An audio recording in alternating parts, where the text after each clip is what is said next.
And hello everybody, welcome back to the channel. Before we do get into today's video, as always, make sure you do drop a like on this video and subscribe to the channel for more Celtic content. So I hope you guys are all well. We're back for our second video of today.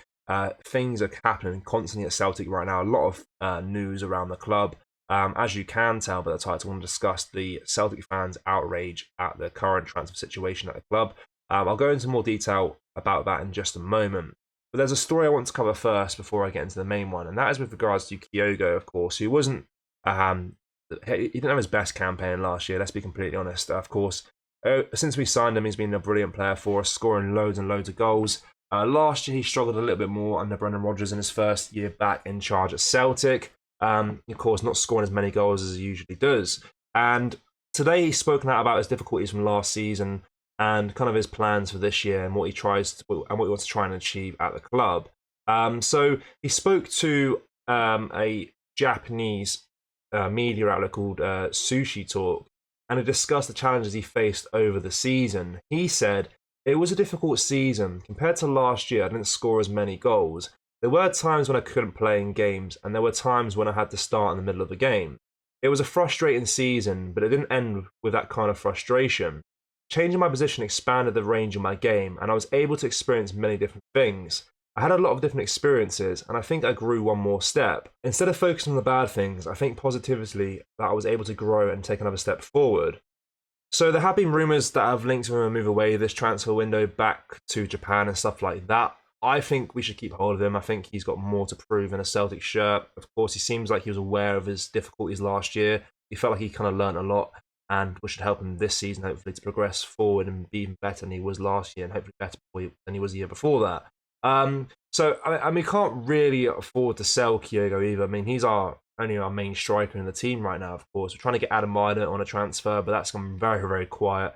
And other links have really been quiet as well for other strikers. And we'll discuss what Celtic fans think of that as a whole in a moment. But with regards to Kyogo, I think, he had a difficult start to the season, but I think he became a little bit better towards the end of the campaign. But yeah, a very difficult season for him. Of course, still a brilliant, brilliant player, one of our best in our team. And I think this year could be a really good year for him if he gets those regular minutes on the pitch, stays fit. And I think he can score a lot of goals for us as well and be really, really crucial for hopefully another year winning the title and trying to do well in Europe as well. But let me know your thoughts on Kyogo's situation. Would you keep hold of him if you had the choice? Or would you let him go now whilst you can still get some money for him? Let me know. Back to the striker situation, I suppose, and back to the transfer situation as a whole with regards to Adam Maida, left back, centre back, midfield, all these different positions that we haven't really improved upon this season. Celtic fans have been left raging at the board given the lack of movement in the transfer window as frustrations begin to grow. So far this summer, of course, we replaced one position quite well, I think personally, which is goalkeeper. We've landed two goalkeepers, Kasper Schmeichel and Cincialo, to replace the outgoing Joe Hart and Benjamin Sigarest. However, there is a feeling at Parkhead that Brendan Rodgers' squad still needs improvement both in quality and in depth. Fans have often insisted the club are happy to simply be better than Rangers, and as long as they can achieve that goal, they won't spend big. Given the state of things at Ibrox this summer, that ambition is not likely to prove to be difficult, enabling the board to do bare minimum in the transfer market. However, after the recent humiliation in the Champions League, supporters are demanding improvements to help the team hold their own in Europe. So, of course, the last few years in Europe have been pretty disastrous, getting knocked out in the group stages constantly.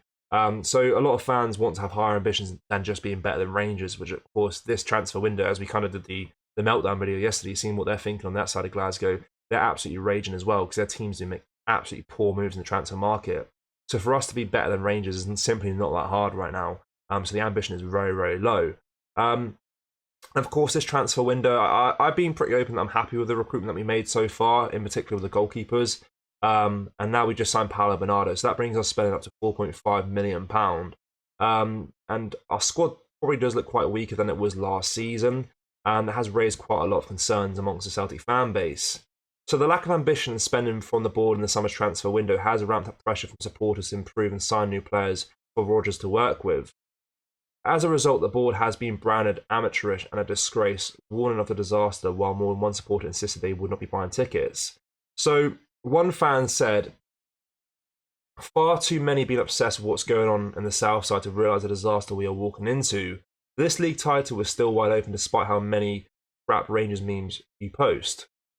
One recognised striker, one recognised left back, season starts next Sunday, lost Ida, Hart, Bernardo and Varta, potentially losing O'Reilly. So that tweet was made before we signed Paulo Bernardo, of course, but the point still stands that we are much weaker than we were last season.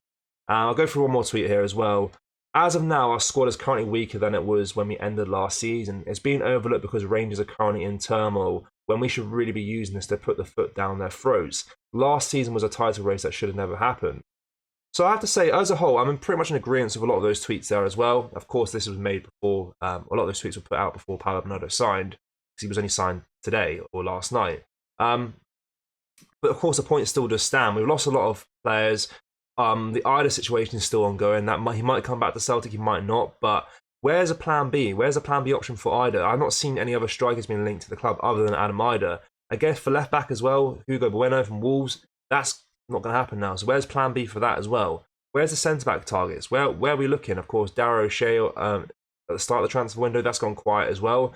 There's just no real acceleration in talks of players. I mean, of course, Rangers are struggling a lot worse than we are right now, but you know, we need to be, as the guy said, put a foot down their throat and trying to improve drastically whilst they're struggling. Make sure there's no title race whatsoever, and make sure we can do well in Europe as well. It seems like a perfect time to improve the squad whilst they are struggling, but we're still not, you know, we're still lacking the ambition to do so. It is really frustrating, I suppose, as a whole. I guess the transfer spend is the big thing that's annoying Celtic fans as well. £4.5 million is not a lot of money spent in the transfer window, as the season does start next week as well. It's really, really frustrating, to be fair. But I want to know your thoughts on the situation. Are you happy with the transfer window so far? Do you think we've left things too late again? Do you think there'll be a lot of panic buys in the last few weeks of the transfer window?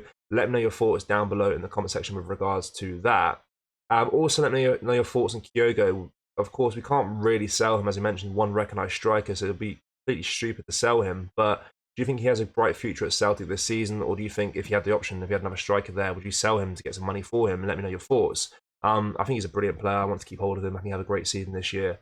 He looks like he's learned from his mistakes last year, and he'll push on this year and do really, really well for us. But yeah, let me know your thoughts down below. Make sure you are subscribed to the channel for more Celtic content. We post 2 times a day throughout the transfer window because it's really, really busy. Drop a like on this video also. Thank you. Take care. Bye-bye.